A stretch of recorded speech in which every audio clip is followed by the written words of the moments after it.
Okay, hello everyone. Welcome to another episode of our podcast, Alumni and Reflect. Today we have with us Mr. Jatin Sharma, Global Marketing Manager at Rocket from the batch of 2014 Biotechnology. It's an honor to have you with us here, sir, today.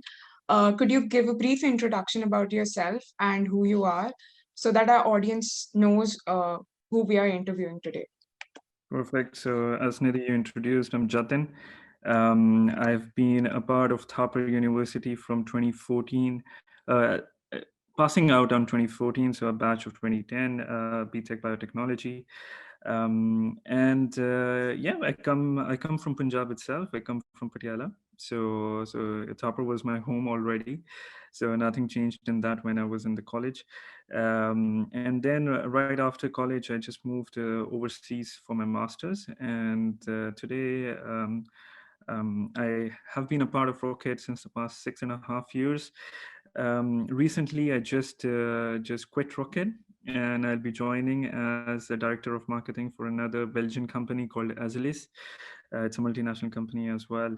And I'm really happy to be here, help my juniors if I can, in whatever way I can, for any kind of guidance. So yeah, honor is all mine, to be here and interacting with students.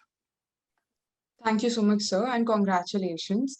So, Okay. with that, we'll move on to the questionnaire. So, my first question to you is: was engineering a choice or an option for you? That's a tough one for any Indian.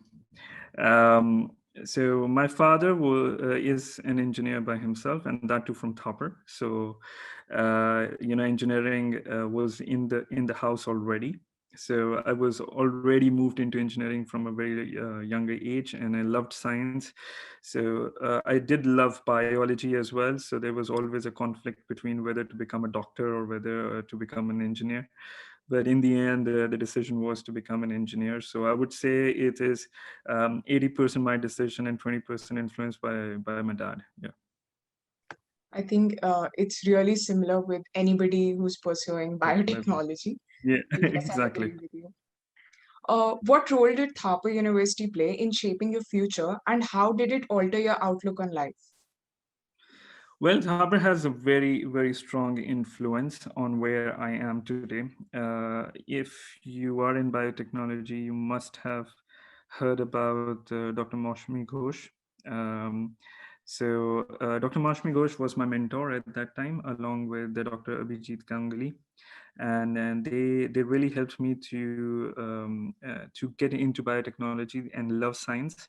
So I did a lot of projects for them, and along with their PhD students, which helped me to gain credibility in the world of science, along with the engineering aspect, which helped me to choose my master's topic, which was sustainable food technology and management. So you see, it's a chain. From one step you go to the another, and this is how I moved to Rocket. Rocket being one of the top plant-based ingredients suppliers in the world.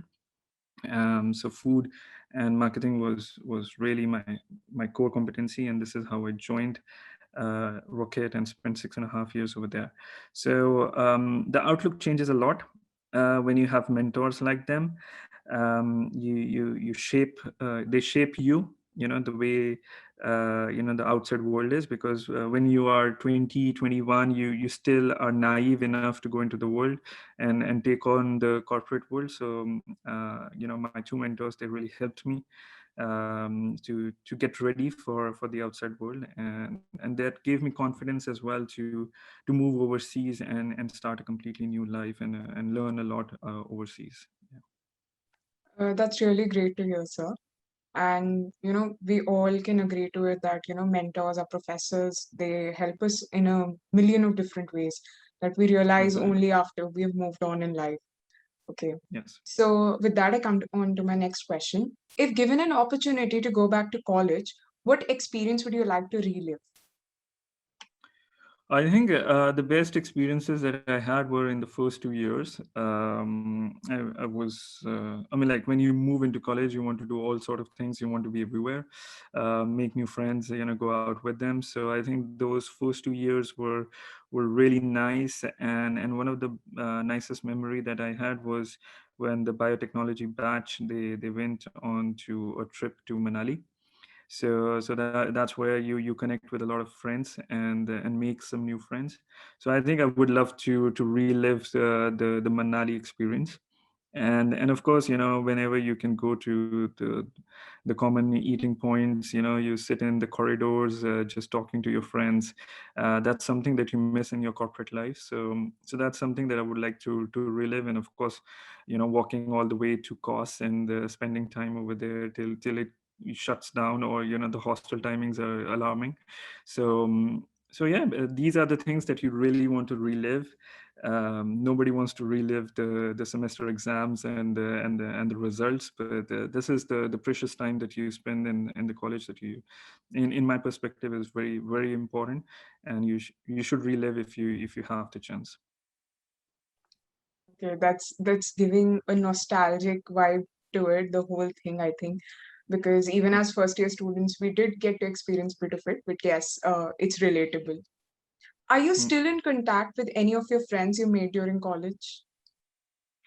It's difficult to be in contact with everybody because everybody has moved on in different parts of the world and their life. A lot of my friends moved to the US, some moved to Canada, some moved to Singapore. So it's very difficult to keep in contact. But yes, I try to keep in contact with a few who were very close to me.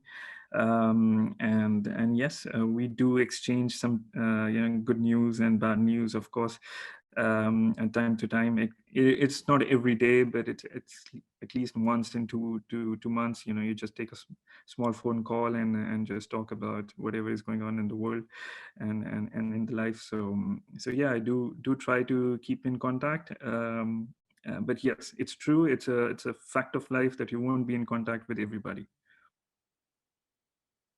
Okay, noted. And I think that is relatable because as we move on, we tend to, you we can't stay in touch, but yes, still college is college, and the friends you make, Yes, I think, definitely. yeah. So, name two things that describe Thapar University the best. I would say it's a personal opinion. I would say because I had the chance to have mentors, so I would put that mentorship as the first thing. It depends on department to department and professors to professors. So I personally feel that mentorship is something that if you get a chance in Harvard, just grab it. The second is, of course, the eating joints. I cannot ever forget them. It's not something, 5-star hotel or something, but it's something that you share every day with your friends, and you bunk classes and go and drink cold coffees or eat Maggie. So that's something that I would say is a very good thing that Thapa makes me nostalgic about. So I would say these are the two things uh, that would describe, Thapa's way of living. Yeah.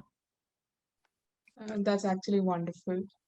What were your favorite hangout spots in and outside the campus? Well, inside campus, I would say between lectures, it was really. I do not know what is it called now, but it was Jaggies before, the common eating spot. So we used to go there, or outside Jaggies where you have. We used to have at that time. I do not know if it exists. Amul booth we used to have, and that's there. And the sandwich uncle, I'm pretty sure he's still there because he's gonna be still there. So we those were in between lecture hanging points. Then of course after 5:30 you go to course. Spend some time over there. Sometimes you can go and play badminton and other sports as well.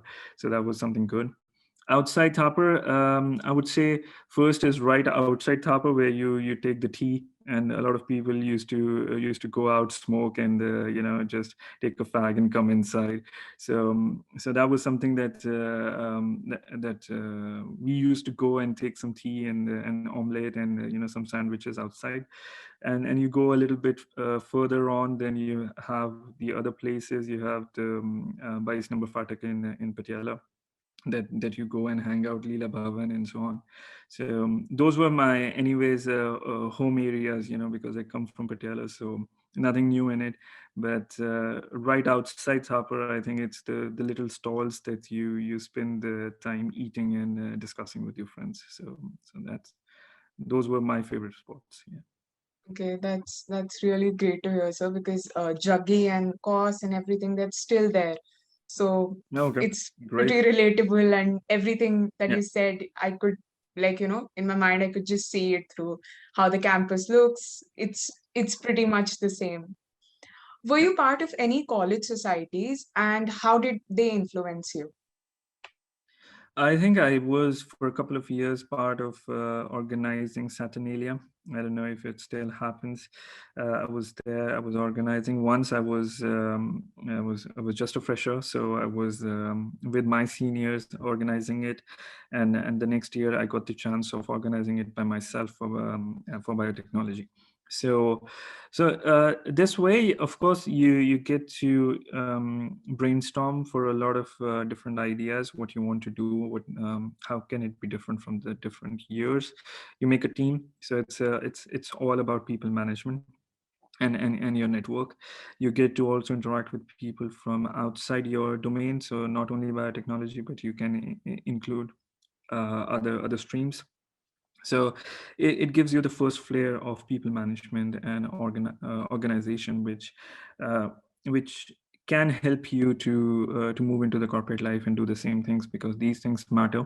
And it's a part of soft communication skills. So this makes you gain confidence and and be good at bringing people together, embarking people on your ideas, and convincing people that this can work.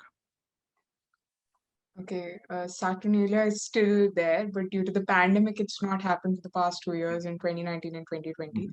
But we'll be looking Mhm. forward to it. So, Yep. yes. According to you, does CGPA and attendance matter? Wow. Okay. So I might be sacked if I say something about Thapar, but in my view, now it's been 8 years I've left Thapar, so almost 8 years, and to be honest, today, if I look back, the attendance doesn't matter.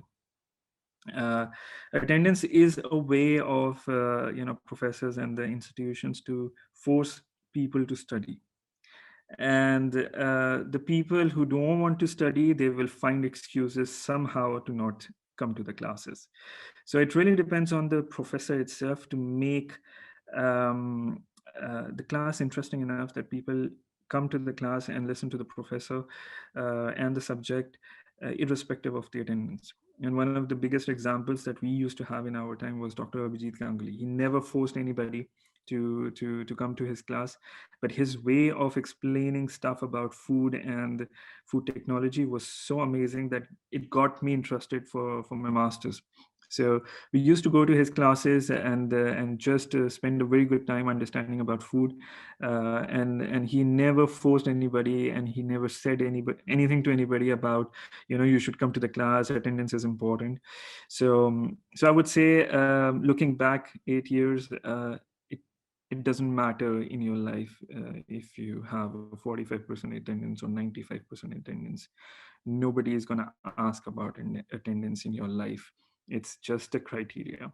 So if you like the classes, take the opportunity of learning as much as possible, in and outside class as well.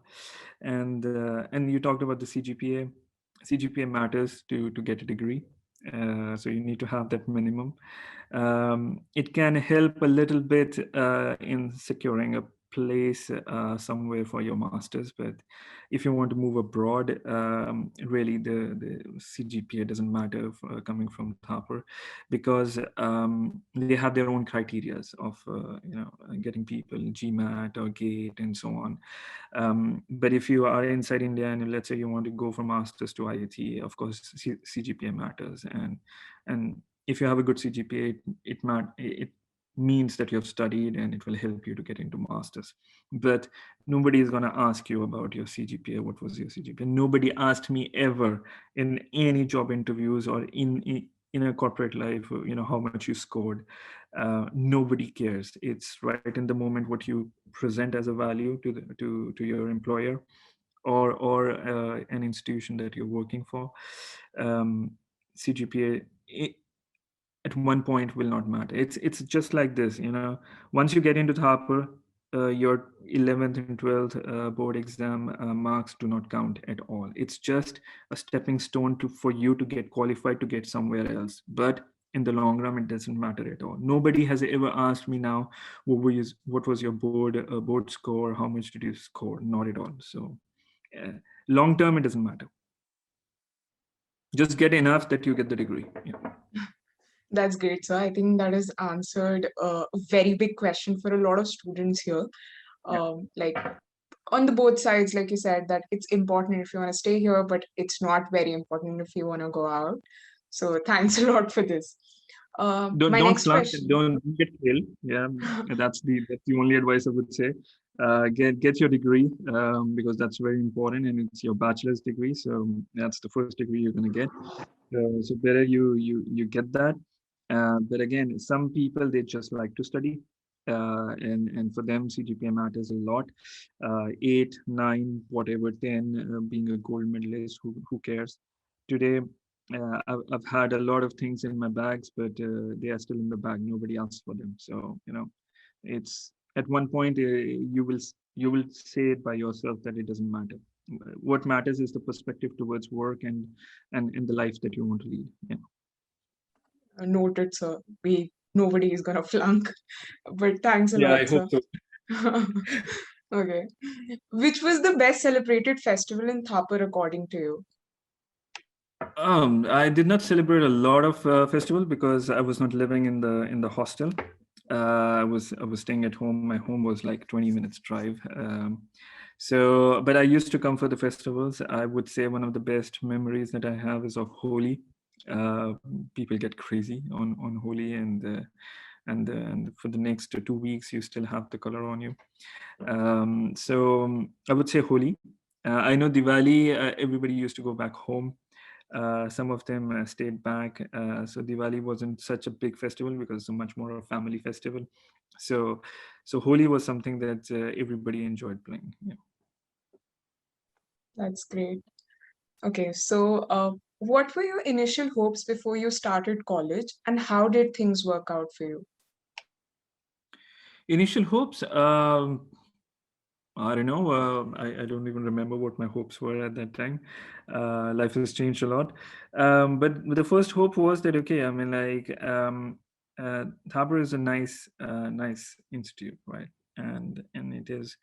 I wouldn't say it is. The tuition is less, but the tuition is strong.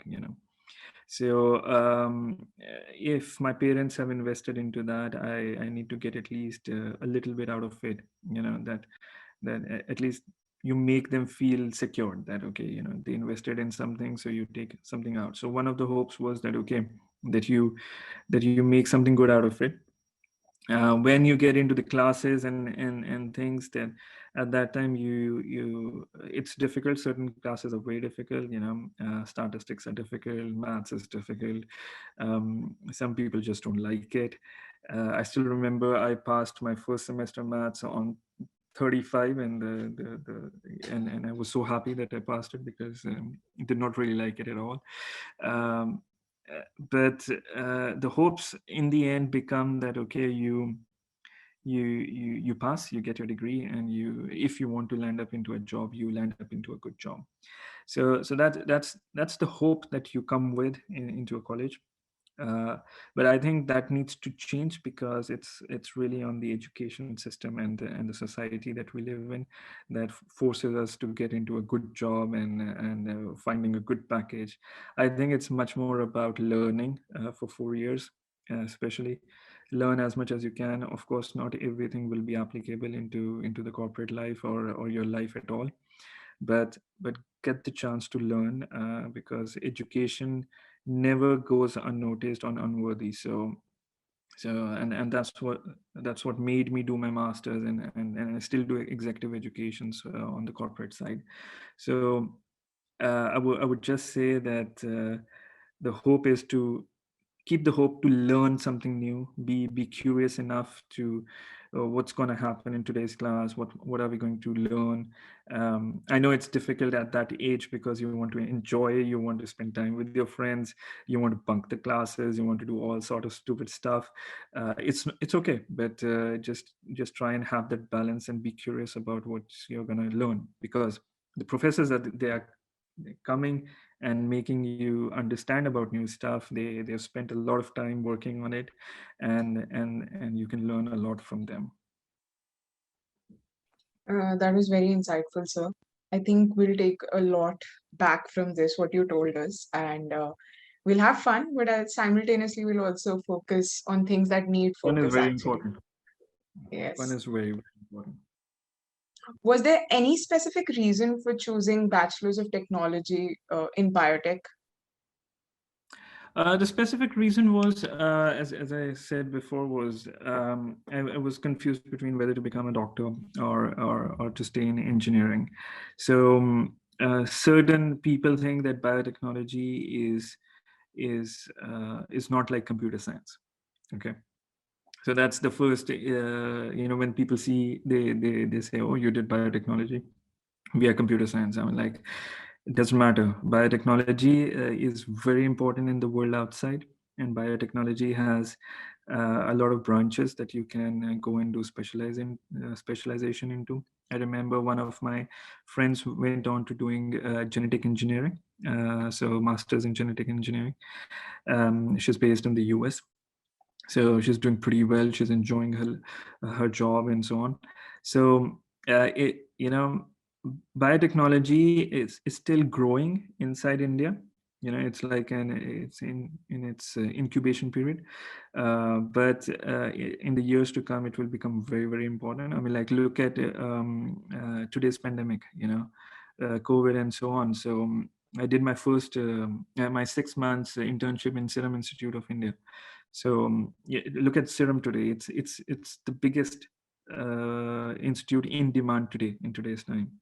You know, vaccines, medicine, and that's one part of biotechnology. Then the other part is food. So people are never going to stop eating food. There will be always a market for food, and food will always grow. So you see, it's never a comparison between computer science or mechanical or biotechnology. It's just how you project yourself when you're doing something. So I would say it was a personal choice for me, biotechnology. And my first choice when I filled up the choices before joining Thapar was the biotechnology was the first one, and computer science was the last. Sorry to say, but yeah, that's how it was. Okay, that's great to hear. Like, for everybody who's pursuing biotechnology right now, it is an Yeah. upcoming field, and we do get to hear about this a lot, but that is Mhm. great to hear. Yeah. Could you share some learnings that you got from your first job? Yeah. So I spent like 6.5 years with Rocket, and I've worked in different geographies. So worked in France, then I moved to India in Mumbai for working with Rocket, and then I came back to France. So the first learning on the work part is that don't be scared, because it can look a little bit daunting that you're joining a corporate world. You're young, people over there have a lot of experience. Take your time to learn, and of course in every field you will find people who will try to put you down, but keep your composure. That's very important.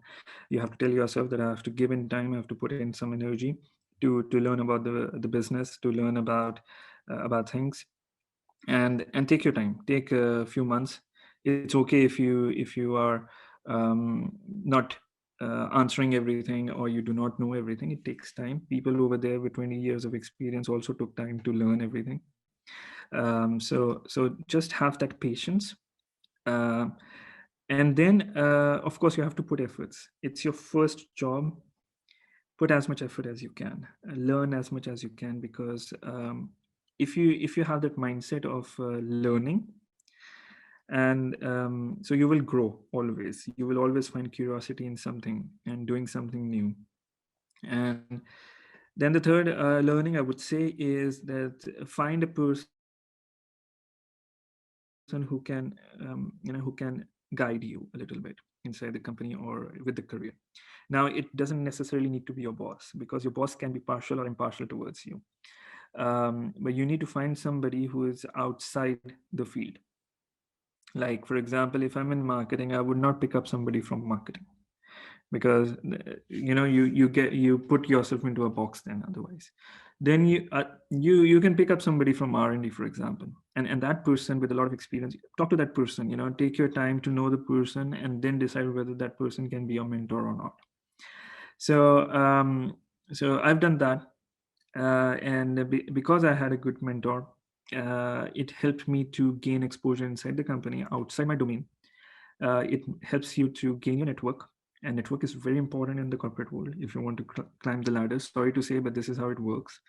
And you need to spend time going out, having dinners with people, spending a lot of time off work, which gets you that relationship with people. And then you think about yourself, that apart from just being in your domain, what is how do you want to see yourself in the next 3 to 4 years? You map out what do you want to do. There could be different possibilities. So have a career map, career path. uh, Not everything will work out, of course, but having that written down and discuss it with the right person can put you 2 steps ahead of your competition, let's say, for example. And always remember that you have to make yourself better, because if you start comparing with people who are 20 years into the industry, you are definitely going to feel sad. So so make yourself more educated, train yourself. Of course, there are a lot of trainings that are provided by the corporate world, but invest in yourself by reading good books, invest in yourself following right people, and invest in yourself if you have the money to gain more education by your side. Um, and and don't worry about your first job and the salary that it comes, because the salary doesn't matter until you are 30. What matters is the education, because you are investing in yourself, you are increasing your worth. So it doesn't matter if somebody is paying you 6 lakhs per annum or 12 lakhs per annum. You can survive in 12, you can survive in 6 as well. Okay. So so don't make salary as the criteria to move forward in your life. Okay. At one point, of course, when you start a family and so on, salary becomes important, and at that time you can negotiate with your employer. But in the first few initial years of your job, uh, ask yourself, what are you going to gain out of it, what are you going to learn out of it, rather than thinking about, oh, I got that package or not. you know so so you have to hustle a little bit in the first few years, and if you invest in yourself, it's going to start paying you after you are 30. Uh, whatever suggestions and advice you gave, I think that will be really helpful for everybody in any field for that matter who are in the corporate life. Thank you so much for that. How has your experience at Rocket been till now? The experience was pretty phenomenal, to be honest. Rocket is a great company. They really so it's one of the biggest one, based in the north of France, headquartered in France, in Lille, and it's a multinational. So if you perform well and you get noticed, they make you grow. And this is what the reason was that I spent 3 of my master's internship in Rocket. Then I worked there for 1 year in France. They gave me the chance to go back to India. I performed for 2 years. I decided at that time, it was my personal decision to move out of India. So talk to the right people. It's not always easy to get those opportunities, but you have to wait. You have to be patient. And then they asked me to come back. So I joined as marketing in Europe, and then I moved on to become a global market manager. So it was a great opportunity for me, because I'm still quite young, and moving up the ladder, it's so that means that you have to put a lot of effort, in your work, and get noticed, bring new ideas, share your vision, and follow the right people. So So I would say that Rocket is a company which is very family. It's family owned. So the values are very much towards the employees. That they care for their employees. They want to keep their employees, and they were not very happy when I told them that I'm leaving. But I have to move on and to see something else. Maybe I come back. You never know. So they really invest into their employees, and they are into a space which is doing good for the world. They are making ingredients which are plant based, which are reducing the impact on the environmental issues that we have. We're working in the pharma domain. We're working in the nutrition domain. We work on the animal nutrition. So you see that probably if you see 10 things around you, one of them does have rocket material into it. So it's been a great journey with them. um, but again, it all matters on what kind of a boss you have, if you love your job or not, and if you can build up your network or not. That matters a lot in the corporate world. So I don't know if you have a specific question on Rocket, but I would just say I can only praise, because my 6 years have been really good. People accepted me. A lot of people do have some questions that you're Indian and you're moving abroad, so people would accept you or not. So inside Rocket, I got the acceptance every time. So it really depends on how your personality and your mindset is, and you have to adapt, because you're not in India. So you're in France, you're in Germany, you have to adapt their way. And if you are flexible enough, people adapt according to you. And of course, in Europe, you have to learn the language. So you have to learn French. You have to speak with them in French, and they like it. It's a multinational, so everybody speaks English. But for day-to-day work, you have to learn French. So if you are ready to adapt yourself, be flexible. I think it's in any company you can grow, and Rocket was the same. So you get the acceptance very easily then. Okay, sir, that's great to hear. That your experience at Rocket has been wonderful, and thank you for sharing it with us. What do you believe is the most significant difference between the working environments in India and abroad? Um, I think India is changing as well. It's very much adopting the American, or the, let's say, the Western way of working.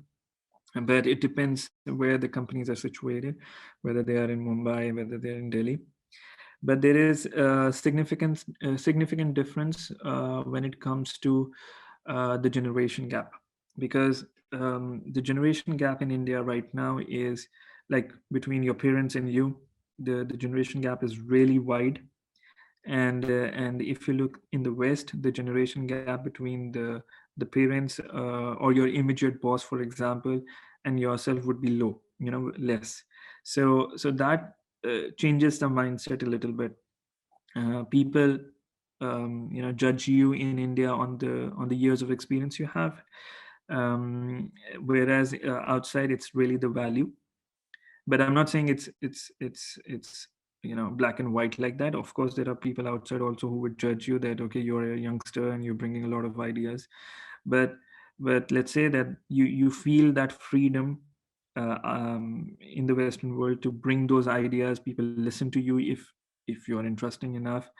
And in India, it's changing with a lot of us, like youngsters, trying to handle new teams, the way we want teams to be, you know what kind of people we want. And when the generation gap gets lesser, more understanding increases, and this is how you develop the people who are junior to you. So um, so so so these are the biggest differences in the corporate world. The rest, in India, it is much easier for you because it's your country, it's your language, people understand you, understand the mentality. On the other side, it's difficult because you need to be integrated into the society. So it takes time, it requires a lot of effort. So I would say there are pros and cons to both of them, but it really depends on what you want and what do you want to get out of your working life. In India, I know that my dad, he works like, almost 22 hours out of 24. So, there is no stop. And I'm not saying all the companies in India are like that, because Rocket in India wasn't like that. So um, so outside, when it's the end of the day, it is really the end of the day. If you leave the office at 7, no matter whatever emergency you have, whatever email you are sending, it will be replied to you at 9 o'clock in the morning only. So those are the differences, and people really respect those boundaries and the timelines. People respect the time that is the weekend time, which is the family time, which is the friend time, and nobody works on it. At least in Europe, I don't know about the US, but Europe, yes, people love their weekends, and people love over here their vacation.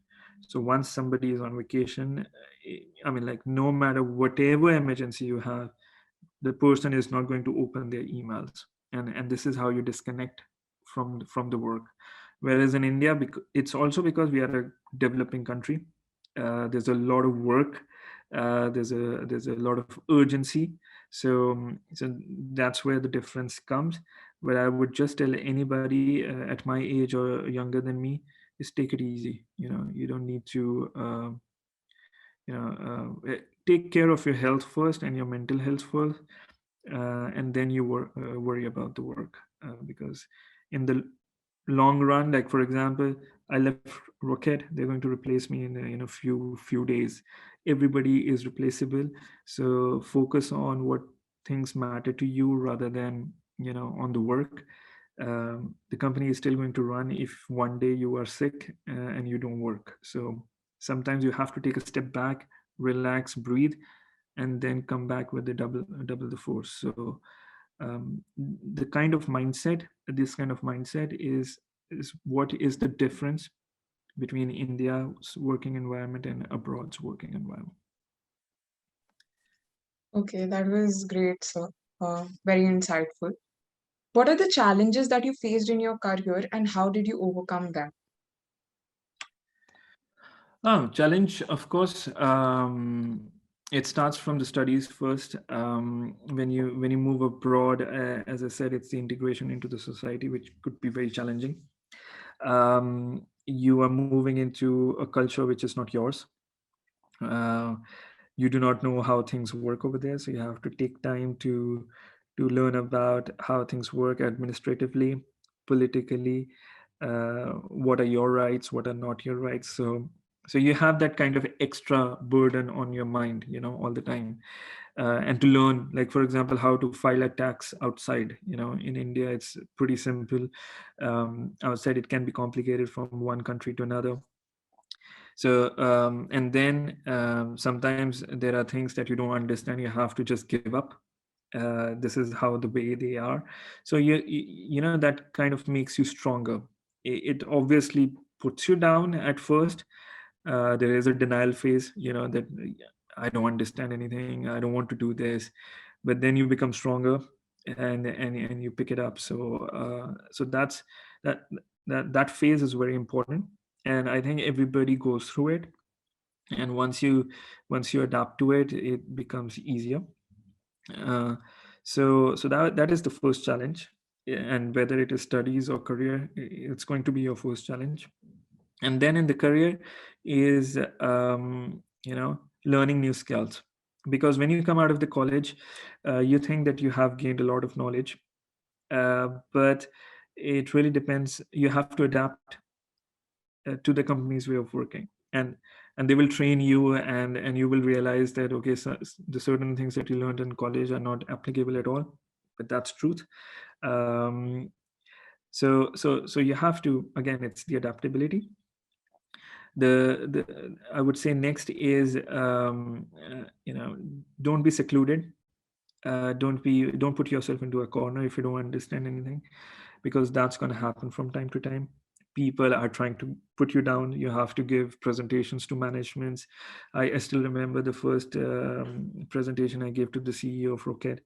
I was trembling, though I still feel that I'm pretty good at communication, but still I was trembling. So these kind of experiences will make you learn about yourself. So you need to have these kind of experiences, because these are the stepping stones to something better.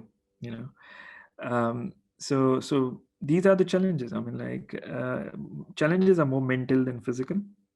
So the more older you get, you have to handle things more mentally than physically. So make your mind stronger, breathe, exercise, think positive. And I love reading, so I would always encourage people to read the right books, and put your energy in the right direction, whatever is right for you. I mean, like, not in my right, whatever is right for you, put the direction in that put the effort into that direction, and things will be okay. But it's okay to not know everything, or fail at something. It's just normal. We have to have a habit of taking the failure. Yeah, I completely agree with you, sir, about the failure part, that, it's okay to fail and then accept and then, Yeah, rebuild yourself simultaneously. definitely. In your career, which has been more valuable, your education or your experience? That's a tough one. Education did play a very important role from the beginning. Since I was a kid, my parents put me into a nice educational institution. So my school was very nice. I learned a lot. So education, it helps to increase your brain capability. Get information in, learn about stuff. Experience is usually comes from a lot of uh, you know um, life experience. I've not lived a very long life, but I can tell you that there are certain life experiences that change you, that shape you. And then there is the corporate experience that you get while working. So don't get bored, and if you start getting bored, try something new. Because when you let the boredom get to you, you're going to start losing the curiosity part. You need to be curious about things, how things function, how things work, why is it like that. If you have that kind of a mindset of curiosity, the life experience or work experience will always be good. Education is good. It's very important because it helps uh, to to know about things which already exist, right? So I would say it's equally balanced. The more you educate yourself, the more curious you can become as well, you know so so I would say it's a balance. And education never, as I said, it never goes unnoticed, or it never goes, it always has a worth. So maybe it is not worthwhile today, but maybe in 5 years, what you learned in Thapar could work for you. So education, take as much as you can.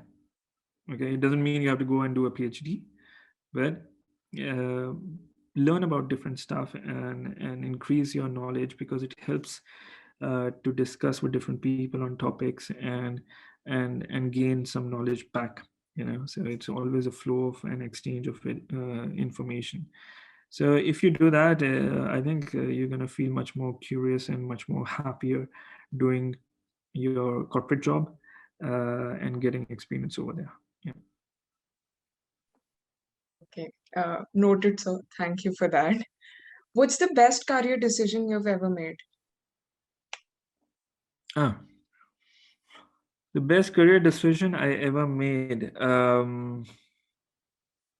It's a difficult one. Um, so first, I wanted to go for masters to Canada or to the US. Let's say a English speaking country. I got the chance to do masters in France, and I think that was one of the best decisions I made. I said yes to it. Yeah. Okay, So that's yeah, because in Europe, people think that it's going to be difficult because you have to learn the language.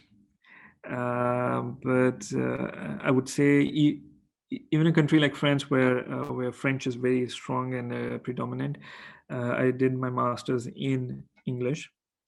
So there's always a way if you really want to do something, and I think that was one of the best decisions, because that led me to Rocket, and from Rocket I moving to Azelis now. So it has really shaped my career path, and And I would say, I would still, looking back, joining the dots, I think the decision was also good to not become a doctor and join the Harper. That's great to hear, actually. So I think, Everything works out.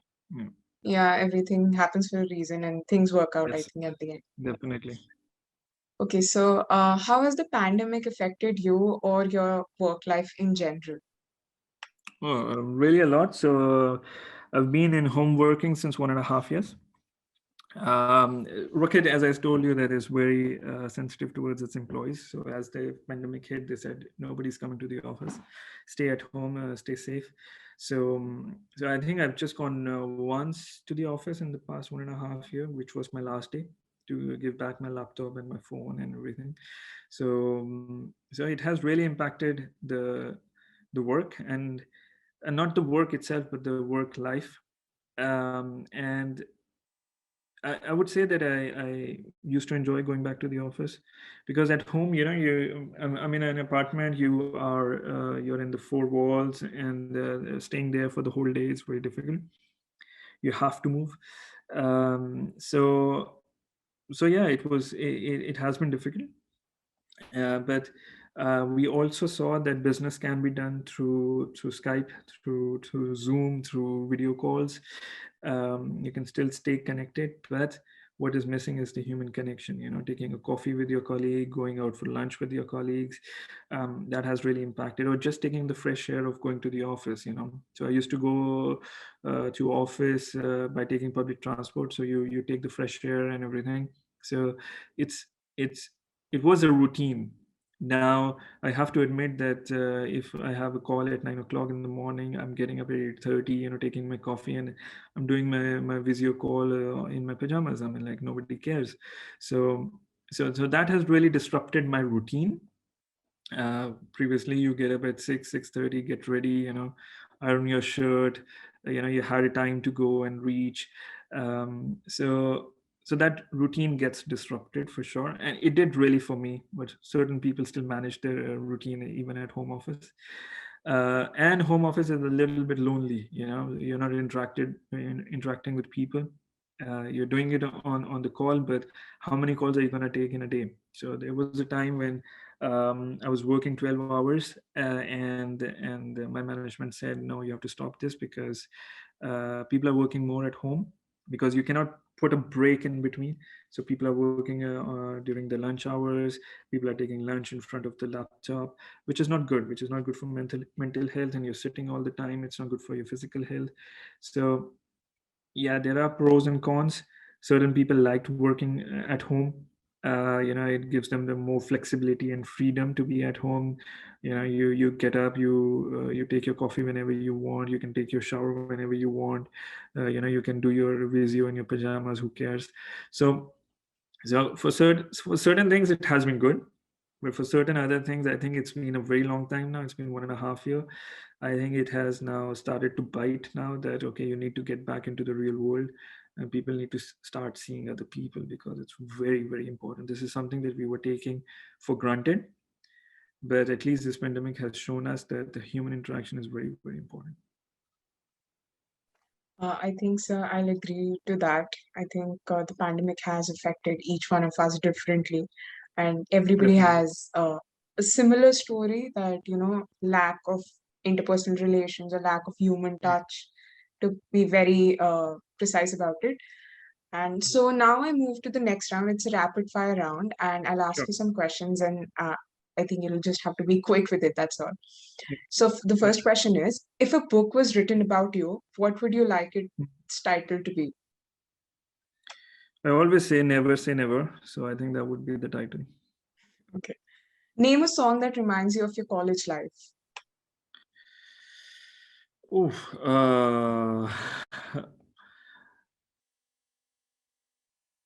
I think it won't be a song. It would be the whole movie. So I would be going with Ye Jawani Ye Diwani. So Okay. all the songs of it were like, during my college time. So yeah, I would Okay, say that. that's great.